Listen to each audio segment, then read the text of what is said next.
मेरी सिराय प्रोग्राम दी front page आऊँ हैं लैला निसार ऐं मूंसां गॾु स्टूडियोज़ में मौजूद आहिनि सीनियर सहाफ़ी जी एम जमाली साहब। जमाली साहब अस्सलाम वालेकुम and welcome to the show. नाज़रीन, सभ खां पहिरीं अफ़सोसनाक ख़बर असीं शामिल कंदासीं। काल्ह जीअं तव्हां सभिनी जी नॉलेज में इहा शइ हूंदी त तुर्किया ऐं उन सां गॾोगॾु सीरिया यानी त शाम में केतिरी शिद्दत भरियो ज़िलज़िलो आयो आहे। उन नतीजे में जेकी तबाही आहे उहा तमामु अफ़सोसनाक जेको आहे दर्जे ताईं मची चुकी आहे। तो 7.8 मैग्नीट्यूड ॿुधायो वञे पियो ज़िलज़िले जी शिद्दत आहे। उन एतिरी त तबाही मचाए छॾी आहे जो 20,000 खां वधीक माण्हू ज़ख़्मी थी चुका आहिनि। ऐं तव्हांखे सेपरेटली जेकॾहिं मां अंग ॿुधायां त केतिरा हिन वक़्तु पंहिंजी ज़िंदगी विञाए वेठा आहिनि। शाम में 1504 जो फिगर हिन वक़्तु ताईं असांखे मौसूल थियो आहे ऐं 3381 तुर्कीअ में जेको आहे माण्हू पंहिंजूं ज़िंदगियूं विञाए वेठा आहिनि। ऐं कुझु त खोड़ माण्हू अहिड़ा आहिनि जेके हिन वक़्तु ताईं मलबे तले दबियल आहिनि। सो सभ खां पहिरीं असीं इहा अफ़सोसनाक ख़बर शामिल कंदासीं। ऐं खोड़ अहिड़ा मुल्क आहिनि, 65 मुल्कनि जे लाइ ॿुधायो वञे पियो त उहे उन्हनि पंहिंजी इमदादी सामान खणी करे तुर्किया ऐं शाम जी तरफ़ रवाना थिया आहिनि, जिन में पाकिस्तान बि शामिल आहे। ISPR जे तरफ़ां बि अॼु ॿ जहाज़ जेको आहे वञी चुका आहिनि जंहिंमें इमदादी सामान मौजूदु आहे। सो इन ख़बर खां असीं शुरूआत कंदासीं, उन खां बाद मुल्की हालात ते ॻाल्हाईंदासीं। हमारे साथ तमामु अफ़सोसनाक जेके फिगर्स असांखे मौसूल थिया आहिनि या जेके फुटेजिस असां ॾिसूं था तमामु अफ़सोसनाक आहिनि, तमामु दिलि दुखाईंदड़ आहिनि। छा चवंदा तव्हां? हाँ, ॾिसो, हिन में त को शक न आहे त बीइंग अ मुस्लिम बि हूअं त बहरहाल दुनिया में किथे बि हिन क़िस्म जो वाक़ियो पेश अचे त अफ़सोसनाक ॻाल्हि आहे। पर ज़ाहिर आहे टर्की सां असांजे माण्हुनि जी मोहबत घणी आहे, टर्की वारनि जी असां सां मोहबत घणी आहे ऐं दुनिया में बहरहाल राज करे चुको आहे सल्तनत उस्मानिया। उन मुल्क में अॼु इहा हालत आहे त बहरहाल अलाह खां जेको आहे रहम जी दुआ करणु घुरिजे। अलाह खां जेको आहे जेके हिन दुनिया मां वञी चुका आहिनि उन्हनि जी मग़फ़रत जे लाइ दुआ करणु घुरिजे ऐं इज़हार यकजहती करणु घुरिजे। हिन ॾुखे वक़्त ते उन्हनि जो टर्की जे भाइरनि जो हौसलो वधाइणु घुरिजे।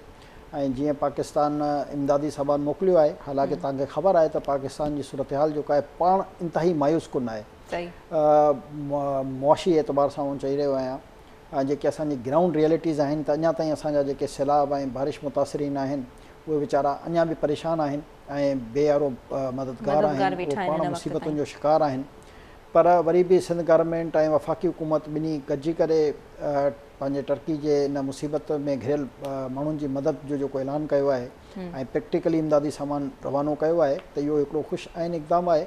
त बेसिकली उन्हनि खे इहो अहसासु ॾियणो आहे त पाकिस्तान ऐं पाकिस्तानी अवाम हिन ॾुखे वक़्त में टर्की जे ऐं शाम जे अवाम सां गॾु आहे। त मां सम्झां थो त ज़ाहिर आहे हिन में असां सवाइ दुआ जे ॿियो त कुझु कोन था करे सघूं। इहा ई दुआ करे सघूं था त अलाह साईं जेको आहे उहो टर्की जे अवाम जे लाइ आसानियूं पैदा करे ऐं जेके माण्हू पंहिंजा प्यारा विञाए चुका आहिनि इन आफ़ाती जी सूरत में, अलाह साईं उन्हनि जे प्यारनि खे बि सब्र जी हिमत ॾे ऐं टर्की जो जेके ज़िंदगी जो वहिंवार आहे उहो ॿीहर हिकु भेरो अलाह जल्द खां जल्द पंहिंजे रस्ते ते अची वञे।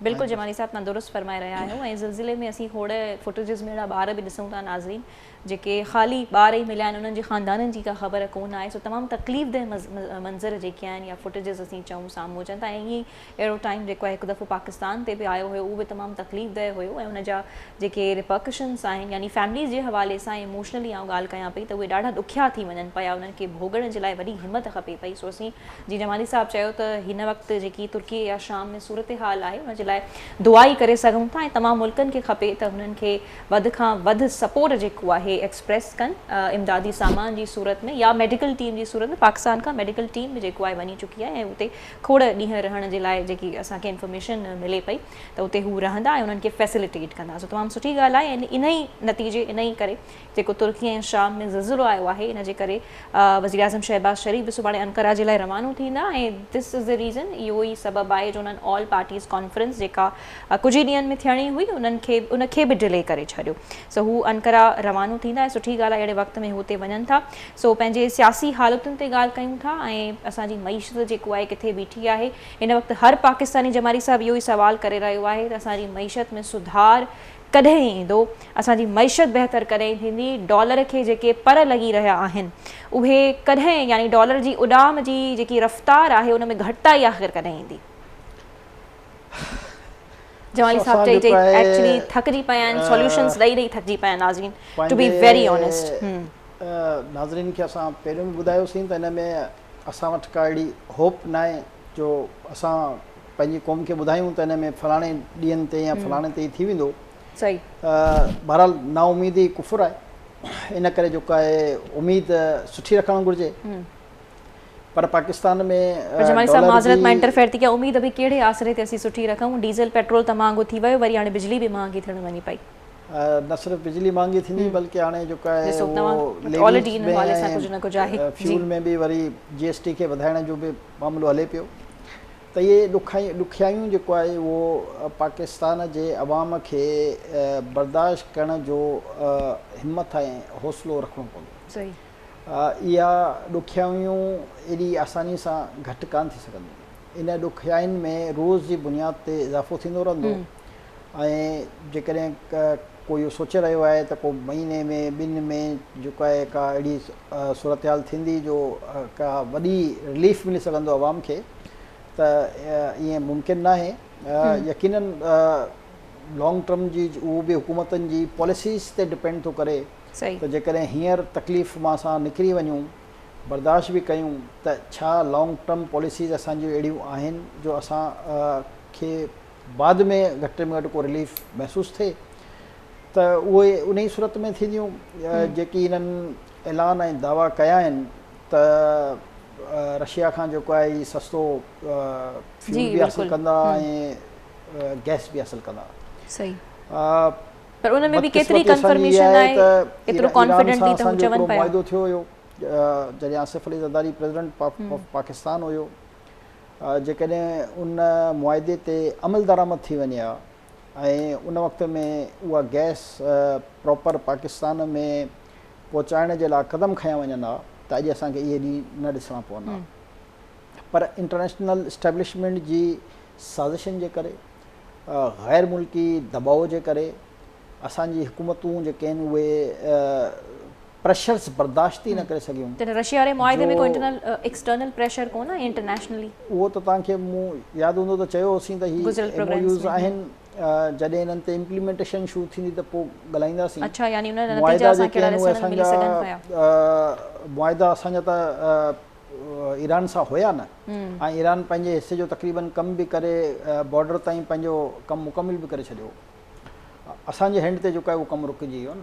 त ट्रांज़ेक्शन जो मसइलो अचे थो, त कुझु ॾींहं अॻु में बि मुसद्दिक़ मलिक साहब अहिड़े क़िस्म जो फरमाए रहिया त ईरान सां जेको आहे मुआइदो करणु या उतां सस्तो तेल ख़रीदणु एतिरो आसान न आहे। ट्रांज़ेक्शन्स में असांखे मसइलो दरपेश अची सघे थो।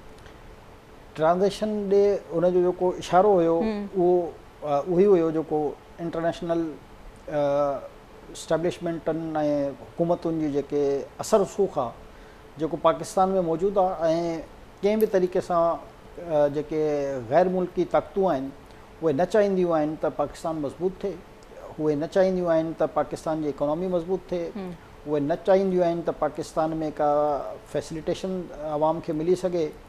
हुननि जी कोशिशि हूंदी आहे त पाकिस्तान हुननि जे अॻियां यरगमाल रहे। हुननि जी कोशिशि हूंदी आहे त पाकिस्तानी जेके इंटरनल इख़्तिलाफ़ात आहिनि उहे एतिरा वधियल हुजनि जो असां इन इकोनॉमी ते असांजी हुकूमतूं तवजो ई न ॾेई सघनि। पाकिस्तान जे अंदरि सियासी तौर ते एतिरो ॾफेड़ पैदा करे छॾिजे जो हे कॾहिं इहो सोचे ई न सघनि त असांखे पाकिस्तान जे लाइ के लॉन्ग टर्म पॉलिसीज़ ठाहिणियूं आहिनि। त हाणे ज़ाहिर आहे ऐं हो पंहिंजी साज़िशनि में 100% कामयाबु आहिनि। बदकिस्मती त असांजी आहे जो असां उन्हनि साज़िशनि खे नाकाम बणाइण जे लाइ कुझु न करे सघंदा आहियूं। बदकिस्मती त असांजी सभिनी जी हुकूमतनि जी आहे जेके सम्झनि सभु था, करे कुझु कान था सघनि। हाणे उहे करे न करे था सघूं जो असां इहा छो आहे मजबूरी जमाली साहब? फ़क़ीर बणाए छॾियो आहे। अक्सर करे सॉरी मां इंटरफेयर थी कयां, अक्सर करे ड्राइंग रूम डिस्कशन्स में बि इहे ॻाल्हियूं आम जाम लॻी पयूं आहिनि ऐं हर माण्हू ज़ाहिर आहे एतिरो ई पॉलिटिकली इंट्रस्टेड आहे। छो त अवाम में सियासत जे हवाले सां मईशत जे हवाले सां ज़ाहिर आहे हर माण्हू जो इंट्रस्ट रहे थो। त ड्राइंग रूम डिस्कशन्स बि मां इहे चाहियां थी त ले मैन खे असां जेकी गुफ़्तगू कयूं था उनखे बि सम्झण में अचे त आख़िर जीअं तव्हां मजबूरी वारी बि ॻाल्हि कई त उहे चाहिनि था करणु पर करे नथा सघनि। त असांजो आम माण्हू बि सम्झणु चाहे थो त उन आख़िर इन मजबूरी जे पोयां छा सबबु आहे। जेकॾहिं जीअं तव्हां कल्ह बि ॾाढी इंट्रस्टिंग ॻाल्हि कई हुई एंड में त कर्ज़ु वठणु को ख़ुशी जी ॻाल्हि न आहे, का कामयाबी कोन आहे। त या त अक्सर करे ही चवंदा आहिनि माण्हू त तव्हां न वठो कर्ज़ु, वेही रहो, नथा ॾियनि मुल्क त वेही रहो। त त पोइ उन्हनि खे तव्हां छा जवाबु ॾींदो, थोरो सोलो करे सम्झायो त छा सबब आहे हिन जो? इहो IMF जो कर्ज़ न वठो त जेकी असांजी हिन वक़्तु मुल्क जी पोज़ीशन आहे, डॉलर सपोज़ अॼु 275-76 रुपए जो जेकर आहे त पोइ इहो डॉलर 500 रुपए थी वेंदो। जेकी मानी जेको आहे तव्हां हींअर 40-50 मुख़्तलिफ़ जॻहनि ते ज़ाहिर मुख़्तलिफ़ रेट आहिनि, 30 रुपए खां 60 रुपए ताईं मुख़्तलिफ़ इलाइक़नि में इहा मानी जो रेट आहे जेको नान जेके असां चवंदा आहियूं मिलंदो आहे तव्हांखे, त इहो 200-300 रुपए जो थी वेंदो। ऐं अहिड़े तरीक़े सां खाइण पीअण जूं सभिनी शयुनि जो इन ई तरह सां तव्हां रेट लॻाए छॾियो। तव्हांजी एक्सपोर्ट जेको आहे उहो न हुजण जे बराबरि आहे ऐं इम्पोर्ट जे लाइ तव्हांजा कंटेनर जेके आहिनि उहे 3-4 हज़ार कंटेनर जेके आहिनि उहे फाथा पिया आहिनि पोर्ट ते, सिर्फ़ु इन करे जो LC जा तव्हां पैसा न ॾेई सघिया आहियो। हाणे जेके अच्छा वरी बदकिस्मती इहा आहे त न सिर्फ़ु इहो नुक़सानु थियो आहे जेको मौजूदु आहे पोर्ट्स ते, पर जेको इन ते डैमेज लॻंदो उहो बि डॉलर जी सूरत में वरी उन कंपनियुनि खे ॾियणो आहे, त यानी इहो ड्यूल नुक़सानु। सही ॻाल्हि आहे। त हिन वक़्तु जेकी असांजी पोज़ीशन आहे जो असां वॾियूं ॻाल्हियूं कयूं त पाकिस्तान इनकार करे छॾे ऐं IMF खां कर्ज़ न वठे ऐं कंहिंखां बि कर्ज़ न वठे, त इहा पॉसिबिलिटी नाहे। हिन वक़्तु असांजे फ़िलहाल हक़ में इहो ई आहे त इहे IMF जा पैसा रिलीज़ थियनि ऐं उन खां पोइ बिरादर मुल्क जीअं चयो वेंदो आहे त उहे बि कुझु पैसा ॾियणु शुरू कंदा, त वञी असां जेको आहे घटि में घटि इन पोज़ीशन ते ई पहुची वेंदासीं त हीअ असां पंहिंजूं LCयूं क्लियर करे ऐं जेको बैकलॉग हींअर क्रिएट थी चुको आहे इन बैकलॉग मां पंहिंजी जान छॾाइण में कुझु वक़्तु ताईं कामयाबु थी वेंदासीं।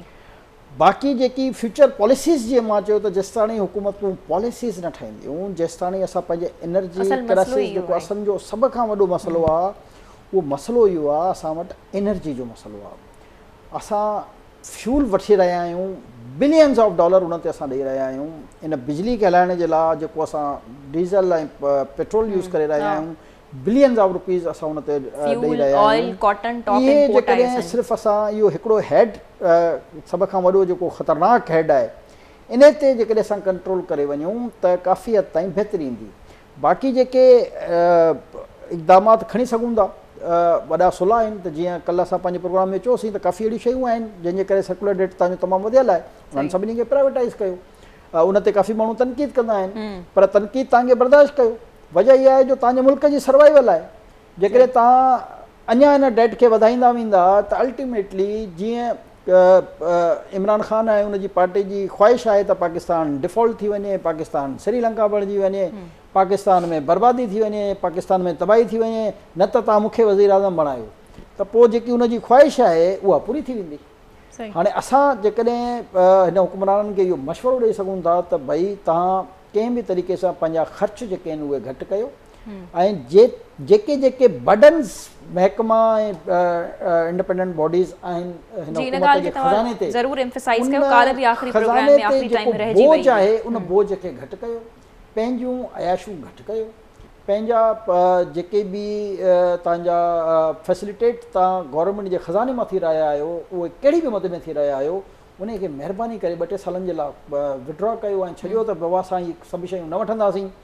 इहे सभु गाॾियूं वापसि कयो, सरकारी इन्हनि जा फ्यूल ऐं इन्हनि जा बिजलियुनि जा बिल, इहे सरकारी नौकर पंहिंजे घरनि में रखी वेठा आहियो, इन सभिनी खे ख़तमु कयो त अवाम तव्हां सां ॾिसो पोइ बीहंदी जोश सां बीहंदी त हुकूमत पंहिंजे लेविशिंग स्टाइल खे घटायो ऐं हुन अवाम बुख थो मरे त कीअं तव्हां सॼी फ़ौज तव्हां बणायल आहे, 15-20 तव्हां स्पेशल असिस्टेंट रखियल आहे जिन जो कोई कमी कान्हे, सिर्फ़ु इन ई करे त उन्हनि खे पघारूं ॾेई, एडवांटेज ॾेई, घर ॾेई, गाॾियूं ॾेई, पेट्रोल ॾेई, बिजली जा बिल उन्हनि जे घर जा भरे करे रस्तनि ते माण्हुनि खे धिका ॾींदा वेंदा, परते कंदा वेंदा, काबीनाऊं सिर्फ़ु इन ई करे त पॉलिटिकल तव्हांखे माण्हुनि खे ओबलाइज करिणो आहे। हाणे जॾहिं असां या त असां ओबलाइज करण ते वञूं या असां पंहिंजे मुल्क जी सर्वाइवल ते वञूं। तव्हांजे मुल्क जी सर्वाइवल हिन वक़्तु इन कंडीशन में पहुती आहे जो इहो हिकु ॾींहुं जेको आहे असांजो मुश्किल गुज़री रहियो आहे ऐं हिकु ॾींहुं जंहिं ॾींहुं तव्हांजा डॉलर रोज़ जी बुनियाद ते हाणे तक़रीबन $3-3.25 बिलियन जो ज़ख़ीरो तव्हांजो रहिजी वियो आहे जेको पाकिस्तान जी तारीख़ में रहियो आहे, त बहरहाल उहो रहिजी चुको आहे जेको रोज़ जी बुनियाद ते वरी ख़र्च बि थी रहियो आहे। वज़ीर आज़म पाण चवंदा त 18 ॾींहं असां भलो हली वेंदासीं। जेको आहे तव्हांखे इहे IMF जा पैसा कान मिलंदा, वरी सिर्फ़ु IMF जे पैसनि जो मसइलो न आहे, वरी बिरादर मुल्कनि जी ग्रांट जो मसइलो बि आहे, उहे बि मिलंदा त वञी तव्हां कुझु स्टेबल थींदा। हाणे पर पॉलिसीज़ त तव्हां अॼु खां ठाहिणु शुरू कयो न, तव्हां किफ़ायत शुआरी त ॾेखारियो न, तव्हां पंहिंजी विलिंगनेस त ॾेखारियो आवाम खे। असांजे आहिनि तव्हां, असांजा वज़ीर, असांजा मुशीर, चीफ मिनिस्टर, गवर्नर, वज़ीर आज़म, हाणे ही शयूं सरेंडर करे छॾियूं आहिनि। हाणे ख़ज़ाने मां इन्हनि शयुनि मां कुझु न वरितो वेंदो त इहा बचत थींदी। नॉन एक्सपेंडिचर जेको तव्हांजो आहे तव्हां हुनखे घटाए त ॾेखारियो न। नॉन एक्सपेंडिचर तव्हांजो एतिरो आहे जो माण्हू ॿुधी छिकी वेंदा आहिनि। सही आहे। हाणे मसइलो इहो आहे त जेसिताईं तव्हां पंहिंजी इन्हनि शयुनि खे अवाम में पंहिंजो इहो पर शायद जमानी सां बदकिस्मती सां हुकुमरान चाहिनि ई कोन था त अवाम उन्हनि जो साथ रहे, हुननि खे को फ़र्क़ु ई नथो पवे, अवाम रड़ियूं करे पई। तव्हां ॾाढी इंपॉर्टेंट ॻाल्हि हाईलाइट कई त जीअं पंहिंजा जेके उन्हनि जा छा ख़र्च आहिनि उहे घटाइनि, पाण एॾो लेविशिंग लाइफ स्टाइल हो गुज़ारनि पिया, वॾियूं वॾियूं गाॾियूं आहिनि, बिजली उन्हनि जे न बिल उन्हनि खे पे थो करिणो पवे, न टैक्स जे हवाले सां उन्हनि खे एॾी लीनियंसी ॾिनी वञे पई, ऐं होॾा अवाम हिकु तरफ़ ॾिसूं था हज़ारें लीटर जो आहे न पेट्रोल ऐं डीज़ल लॻो वठंदो आहे मुख़्तलिफ़, अवाम बुख मरे पियो। उन महकमे में 2-3 शोबा हूंदा आहिनि, उन हर शोबे मां 5,000, 10,000, 15,000 लीटर सिर्फ़ु पेट्रोल ऐं डीज़ल हासिलु कंदो आहे। उन्हनि गाॾियुनि जूं मेंटेनेंसूं, उन्हनि जे जेके मुलाज़िम रखियल हूंदा अथनि उन्हनि सभिनी खे सरकारी पघारूं मिलंदियूं आहिनि, उन्हनि सभिनी जे घरनि जे बिजलियुनि जा लखें रुपयनि जे बिजलियुनि जा बिल हूंदा आहिनि। हाणे इहो तव्हां पंहिंजे ॿारनि खे सुठी तालीम था ॾियो, ॾिसो तव्हां जेकॾहिं इहो चइनी सूबनि जो तव्हां हिननि जी बजट जी जेकॾहिं असां सभिनी जी मिलाईंदासीं त उहो बिलियंस में आहिनि। भई तव्हां जेके इहे गैर ज़रूरी आहिनि, इहे गैर ज़रूरी शयूं तव्हां घटि कयो, तव्हां अवाम में साबित त करे ॾेखारियो त हा बाबा असां किफ़ायत शुआरी ते हलणु शुरू कयो आहे। तव्हां यकीन कयो पाकिस्तान जो अवाम वॾो फ़राग़ दिलि आहे। बिल्कुलु पाकिस्तान जो अवाम जेको आहे उहो सम्झे थो त असांजो मुल्क हिन वक़्तु मुसीबत में आहे। हर तबिके जो माण्हू सम्झे थो त हीअ कोई ख़ुशी सां सभु शयूं कान थी रहियूं आहिनि। हर माण्हू इहो सम्झे थो त हिन वक़्तु असां तकलीफ़ में आहियूं, परेशान आहियूं। पर ॾिसो आगाज़ हमेशह मथां खां थींदो आहे त जेकॾहिं हुकुमरान पंहिंजी शाख़ाचूं बंदि करे अवाम खे ॿुधाइनि प्रेज़ेंटेशन जे ज़रिए त हा बाबा हाणे असां ही शयूं पंहिंजी हुकुमराननि जमानी साहब international media, international news papers तव्हां ॾिठो त ॾिसो कहिड़ियूं कहिड़ियूं रिपोर्ट्स जेको आहे ॾेई रहिया आहिनि त पाकिस्तान मुआशी हवाले सां केतिरो कमज़ोर थींदो वञे पियो ॾींहुं ॿ ॾींहुं। ऐं असांजे अॻियां खोड़ अहिड़ा मुल्क आहिनि जंहिंजा मिसाल साम्हूं आहिनि, जंहिं वटि पंहिंजा रिज़र्व्स बि कोन्हनि, पर पोइ बि हू पंहिंजे असीं चऊं त लेग्स ते उथी करे बीठा आहिनि, पंहिंजो पाण खे संभालियो अथऊं। त असां बीइंग एन एटॉमिक कंट्री पोइ बि एतिरो पोइते छो पिया पवंदा वञूं, सबक छो नथा वठूं असां? इहा ई त असांजो सभ खां वॾो मसइलो आहे त असां एटॉमिक ताक़त आहियूं। इहो ई त असांजो सभ खां वॾो इशू आहे। जो पर खोड़ मुल्क जेके एटॉमिक ताक़त न हुजण करे बि उभरंदा विया त पोइ छा इहो ई आहे? पर जेकॾहिं ताक़त आहे बि त उनखे इस्तेमालु, ज़ाहिर मुंहिंजो मक़सदु इहो कोन आहे त उनखे इस्तेमालु कयूं, पर उहे मुल्क मुस्लमान न आहिनि। इहो बि सही था चओ। असांजो जेको फ़र्क़ु आहे उहो ई फ़र्क़ु आहे त दुनिया में वाहिद मुसलमान मुल्क आहे जो एटमी ताक़त आहे न। उन नतीजे में पंहिंजी मैशत खे कमज़ोर अमेरिका आहे, बर्तानिया आहे, चाइना आहे, रशिया आहे, जर्मनी आहे, या इंडिया आहे, जापान वग़ैरह आहे। फ़र्क़ु न, जापान न आहे एटमी टेक्नोलॉजी। न जापान में तॾहिं उहो ई थी चवां न त न थियण जे बावजूद बि it's growing day by day. इहो सिर्फ़ु मसइलो असां सां हिन करे आहे न जो असां मुसलमान मुल्क एटमी ताक़त बणिजी विया आहियूं। इहो सॼो मसइलो इहो ई आहे। जेकॾहिं अॼु असां हिन एटमी ताक़त तां सरेंडर थी वञूं त पाकिस्तान ही इकोनॉमी ही ताक़तवर थी वेंदी। मसइलो त सिर्फ़ु हिते ई आहे जो असांखे हिन इकोनॉमी जे मामले में फसाए करे जेके हू मोटिव्स हासिलु करणु चाहिनि था, फ्यूचर अचण वारो ॿुधाईंदो, ज़ाहिर आहे असां फ्यूचर जी एॾी प्रोडिक्शन नथा करे सघूं, पर पंहिंजो हिकिड़ो अंदाज़ो लॻाए सघूं था त जेको असलु असां ते प्रेशर्स आहिनि उहे प्रेशर ई आहिनि त असां कंहिं बि तरीक़े सां सरेंडर थी वञूं इन एटमी ताक़त तां। त जीअं असांजा जेके पाड़ेसरी जे दहशतगर्द कंदो आहे इसराइल पंहिंजे फ़लस्तीनियुनि ते, मासूम फ़लस्तीनियुनि ते, या इंडिया जेको आहे उहा अक़लियतुनि ते जिन में मुस्लमान बि शामिल आहिनि, जिन में सिख बि शामिल आहिनि, जिन में ॿियूं क़ौमूं बि शामिल आहिनि, त हुननि खे असांखां को डपु ई न हुजे। हिन वक़्तु जेको इंडिया ऐं इसराइल खे सभिनी खां वॾो ख़ौफ़ आहे, उहो ख़ौफ़ इहो ई आहे त पाकिस्तान हिकिड़ो मुस्लमान मुल्क आहे ऐं उन वटि इहो एटम बम आहे त जेकॾहिं इन ते ई पंहिंजी गुंडागर्दी, बदमाशी, ज़ुल्म, बर्बरियत वधाईंदा त कॾहिं पाकिस्तान रिएक्ट करे सघे थो। पाकिस्तान सां हूअं बि तमामु घणो ऑब्सेस्ड आहे। मां कुझु ॾींहं अॻु में बि ॻाल्हि की, तव्हां फिल्म जेको आहे उन्हनि जी ॾिठी हूंदी त उन्हनि कहिड़े क़िस्म जी फिल्म ठाही आहे ऐं बाक़ाइदा जेको आहे टारगेट करण जी कोशिशि कई आहे त जंहिं ज़माने में एटम बॉम्ब ठहे पियो त छा उन वक़्तु सूरत हाल हुई ऐं असांजा उन्हनि कुझु जनरल्स खे बि ॾेखारियो आहे त मतिलबु काफ़ी ख़ैर उन्हनि खे तंज़ जो निशानो बि बणिजणो पियो ऐं काफ़ी मीम्स बि उन शइ ते ठहिया त आख़िर पाड़ेसरी मुल्क खे एतिरी ऑब्सेशन एतिरी दिलचस्पी पाकिस्तान में छो आहे? दिलचस्पी न आहे, ख़ौफ़ आहे। सही, ऑब्सेस्ड आहे घणो इंडिया खे ऐं इसराइल खे, इन ॿिनि खे, हिन पूरी दुनिया जी आउं ॻाल्हि थो कयां त जेकॾहिं कंहिंखां ख़ौफ़ आहे त उनजो नालो आहे पाकिस्तान, उनजो नालो आहे पाकिस्तान आर्मी, उनजो नालो आहे पाकिस्तान आर्मी जी ताक़त, उनजो नालो आहे पाकिस्तान वटि उहा सलाहियत जंहिंजे ज़रिए उनखे ख़बर आहे त जेकॾहिं ॾिसो मुस्लमाननि जे बारे में इहो त कॉन्सेप्ट क्लियर आहे न त दुनिया जे कहिड़े बि ख़िते में मुस्लमान ते जॾहिं तशद्दुद थींदो, बर्बरियत थींदी, ज़ुल्म थींदो आहे त मुस्लमान उनजी आवाज़ उथारींदो आहे। न त तव्हां ॾिसो त जेके ताक़तवर मुल्क आहिनि, अमेरिका में, बर्तानिया में एतिरो क्राइम आहे जो तव्हांजी सोच हूंदी। पाकिस्तान में कुझु बि न आहे जे मुक़ाबले में क्राइम, पर हुननि जो क्राइम मंज़र आम ते न ईंदो आहे ऐं चैंपियन बणंदा आहिनि इंसानी हुकूकनि जा सभ खां वॾा। मसइलो इहो आहे त कुझु अहिड़ा मुल्क आहिनि जंहिंजे बारे में तव्हां ॻाल्हाए ई कान था सघो। सही, हाणे तव्हां हिकिड़ी जेकी आहे अमरीकी पार्लियामेंट मां बाई वीचारी खे हिननि फारिग कयो आहे पंहिंजी कैबिनेट मां, छो फारिग कयो आहे? छो न इसराइल जे ख़िलाफ़ जुमिला ॻाल्हाया न। त हाणे इहा आहे अमेरिका जेको दुनिया में चवंदो आहे त इंसानी हुकूक हुजणु घुरिजनि, जेको दुनिया में चवंदो आहे त अक़लियतुनि ते जेका ज़ुल्म न थियणु घुरिजे, जेको दुनिया में चवंदो आहे त इंडिपेंडेंस राय हर कंहिंजो हक़ आहे। हाणे उन पंहिंजे मुल्क में पंहिंजी हिकिड़ी पार्लियामेंटेरियन सां छा कयो?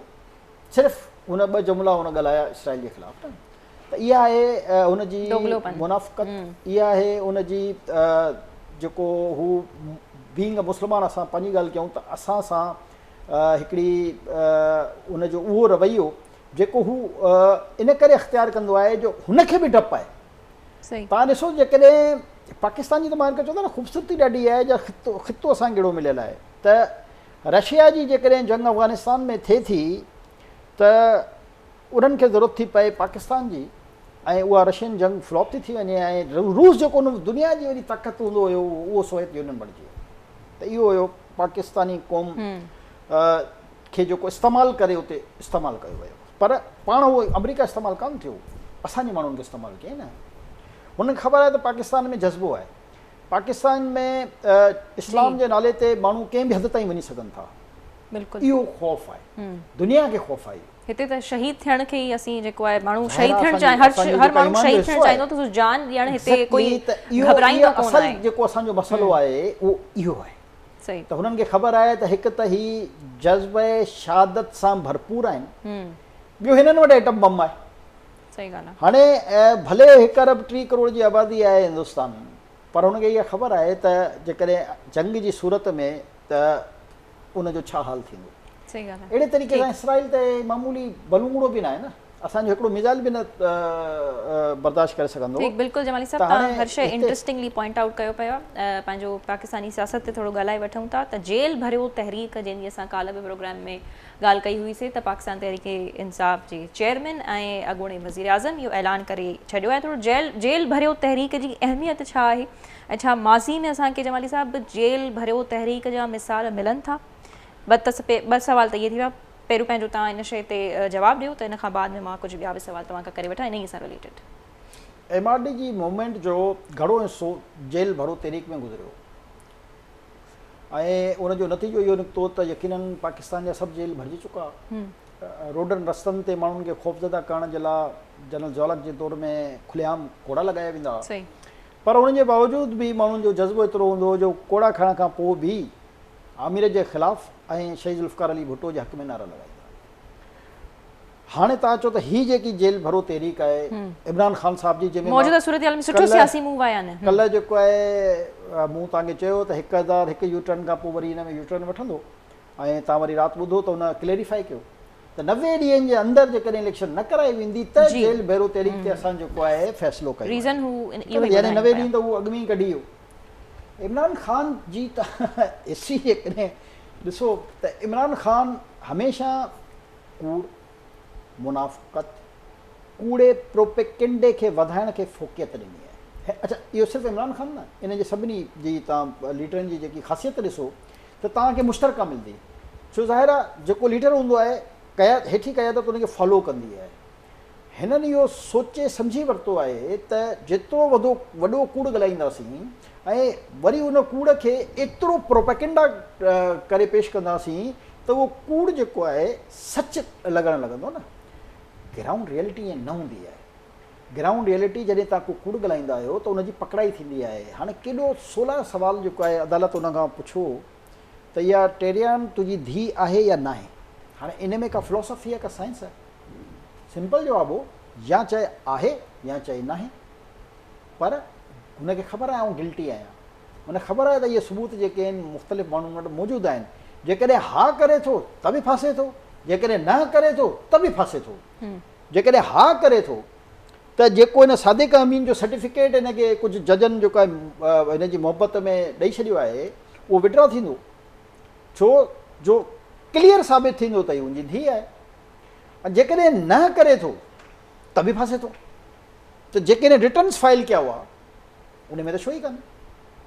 हाणे मसइलो इहो आहे त चवंदा आहिनि न हिकु तरफ़ दरिया अथसि हिकिड़ी तरफ़ जेको आहे बाहि अथसि। त हाणे या हिनखे पर इमरान ख़ान जी कंहिं सियासी मूव खे तव्हां एप्रिशिएट न कंदा? वोट ऑफ नो कॉन्फिडेंस जे ॾींहं खां वठी करे अचानक सां अमरीकी साज़िशी बयानी हुई, उन खां बाद में इस्तीफ़नि खां पोइ लॉन्ग मार्च खां पोइ हीअ अचानक सां जेको आहे जेल भरियो तहरीक, दिलचस्प ॻाल्हि नज़र नथी अचे हिन में? कंहिं बि पॉलिटिकल पार्टी खे मां सम्झां थो त तव्हां माज़ी में ईअं न ॾिठो हूंदो त इन क़िस्म जा फ़ैसिला कंहिं कया हुजनि। वजह इहा आहे त हीअ पंहिंजे होश आवाज़ में एक्चुअल हूंदा कान आहिनि। अच्छा, हिन वक़्तु इमरान खान दबाव में आहे जो ही एतिरो जेकी फ़ैसिलो करे छॾियो जेल ऐलान कया आहिनि। असां त चवंदा आहियूं न जेके बि ऐलान कया आहिनि अॼु ताईं उहो उन पंहिंजे ऐलाननि ते कॾहिं क़ाइमु रहिया आहिनि। मसइलो इहो ई आहे त हिननि इहो पहिरियों ऐलान हुयो जेको चयो त असां हुकूमतूं ॿ छॾींदासीं, उहो पहिरियों ऐलान जेको आहे हिननि निभायो। उन जा रिपकशन्स हिननि खे ख़बर कान हुया। हाणे हिननि जे साम्हूं उन्हनि जा रिपकशन अची रहिया आहिनि। हाणे चवंदा आहिनि न त धोबी जो कुतो न घर जो न घाट जो, त हाणे हिननि सां थी वई आहे उहा हालत। हिन जे तमामु लीडरनि जी तव्हां ॾिसो न ॻाल्हियूं केॾियूं वञूं। शेख रशीद जूं तव्हां ॻाल्हियूं ॿुधो, हथकड़ी हमारा ज़ेवर है, जेल मेरा ससुराल है, ॻाल्हियूं न इहे थियो छा?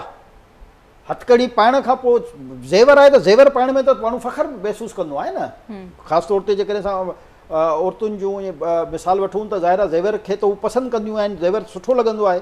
ऐं मर्द खे बि ज़ाहिर आहे ज़ेवर पाईंदड़ भई सुठी लॻंदी आहे। हिकिड़ो नेचुरल फिनोमेना आहे त हिकिड़ो इहो ख़ुशी जी ऐं सुठी ॻाल्हि आहे न। पर हाणे हथकड़ी लॻी त जज खे थो चए मुंहिंजी हथकड़ी लाहिराए, पोइ तूं ज़ेवर छो थो लाहिराई? हाणे इहो हिननि खे चयो न असांखे ॿिन्ही हथनि में बि लॻायो, मथे ते बि लॻायो, पेरनि में बि लॻायो। जेकॾहिं ज़ेवर आहे त जेको आहे असांखे वध खां वधि पढ़ायो न। त बेसिकली वॾी वॾी ढिंगूं हण ऐं तकबुराना सियासत करणु उनजो इहो अंजाम हूंदो आहे जो पोइ तव्हांखे हिकिड़ो धिको लॻो ऐं तव्हां रो था विया। तव्हां इहो सोचो त ॿियनि जिन खे तव्हां अॼु ताईं बंदि कयो 9 महीना, मूंखे यादि आहे त नैब जो जेको रिमांड हूंदो हो 3 महीननि ताईं माण्हू जेको आहे बंदि कमरे में अंधेरे में रखियो वेंदो। सॉरी कटणो पवंदो। आख़िरी ख़बर अफ़सोसनाक आई आहे, शामिल करणु चाहींदासीं त माण्हुनि में गुस्सो, फ्रस्ट्रेशन सियासी पार्टीज़ में ख़ासि करे असीं ॾिसंदा आहियूं त घणी वधी वई आहे। ऐं उन नतीजे में असीं ॾिठोसीं त SUP जो हिकु नौजवान अॻवान आहे हसीब, उनखे हसीब जूणे जो उनखे जेको आहे ॾाढो बेदर्दी सां क़तल कयो वियो आहे। पीसिस बाक़ाइदा उनजी लाश जा करे किथे उछलायो वियो। मतिलबु एॾो गुस्सो, एॾी फ्रस्ट्रेशन, छा बि रीज़न हुजे पर कोई केरु थींदो आहे जो इन शइ खे पंहिंजे हथ में वठे ऐं के हिकु ज़िंदा इंसान खे हू मारे हिकु त ऐं मारण खां पोइ वरी पीस करे बाचके में ॿधी ऐं किथे तव्हां बेदर्दी सां उछलाए छॾियो। ही त वाक़ई त जेको इंसानियत खे शर्मसार करे छॾियो आहे जमाली साहब। ॾिसो जिन बि इहो वाक़ियो कयो आहे उन्हनि खे इहो यादि रखणु घुरिजे त अलाह ताला फरमाए थो त हिकु इंसान जो क़तल पूरी इंसानियत जे क़तल जे मुतरादिफ़ आहे। सही, क़तल केर बि करे। ऐं इहो जेको जंहिं तरीक़े सां तव्हां ॿुधायो आहे जी जी, त इन ते ज़ाहिर आहे असां पंहिंजी बेबसी ऐं अफ़सरदगी, ग़म इन खां अलावा छा था चई सघूं। पर जिन माण्हुनि कयो आहे इहो वीडियो बि साम्हूं अची चुकी आहे, तव्हां ॾिसो त मुल्ज़िम कन्फेस कीअं करे पियो। असां उन्हनि खे इहो ॿुधाइणु चाहियूं था त ज़िंदगी में हिकिड़ी ॻाल्हि यादि रखो त हीअ जेकी ज़िंदगी आहे इहो ई सभु कुझु कान्हे। आरज़ी आहे त लम्हे जी ख़बर न आहे, अॻिले लम्हे जी कंहिंखे ख़बर न आहे त उहो ज़िंदा रहंदो या न रहंदो। पर जेकी एक्चुअल लाइफ आहे तव्हां उहा पंहिंजी लाइफ हमेशह जे लाइ जहनुमी करे छॾी। ऐं तव्हां छो जो अलाह ताला जो हुकुम आहे इहो। ऐं जंहिं हिकिड़े इंसान खे क़तल कयो आहे न पूरी इंसानियत खे क़तल कयो आहे त उनजे लाइ माफ़ी न आहे। बिल्कुलु। त जिन बि इहो कयो आहे मां सम्झां थो त उन्हनि पंहिंजे लाइ बाहि जेको आहे ख़रीद कई आहे, सही आख़िरत जी बाहि ख़रीद कई आहे ऐं सॼी ज़िंदगी पोइ उन्हनि खे उन में सड़णो पवंदो। बिल्कुलु उन असीं नथा ॾिसूं त कहिड़ी पार्टी सां तालुक़ु आहे। हसीब जोणी जो हिकु इंसानु हुयो, हुनखे बेदर्दी सां क़तलु कयो वियो, हुनजे नतीजे मुख़्तलिफ़ शहरनि में अॼु मुज़ाहिरा बि कया विया, हुनजे खून सां इंसाफ़ करण जो जेको आहे मुतालबो कयो वञे पियो। सो बहरहाल असीं बि इहो चवंदासीं त हुननि जा जेके क़ातिल आहिनि उन्हनि खे मंतक़ी अंजाम ताईं पहुचायो वञे। आख़िर छो को कंहिंजी ज़िंदगी ईअं ख़तमु करे छॾे। सो इजाज़त ॾींदा, मुलाक़ात थींदी ईंदड़ हफ़्ते। अल्लाह।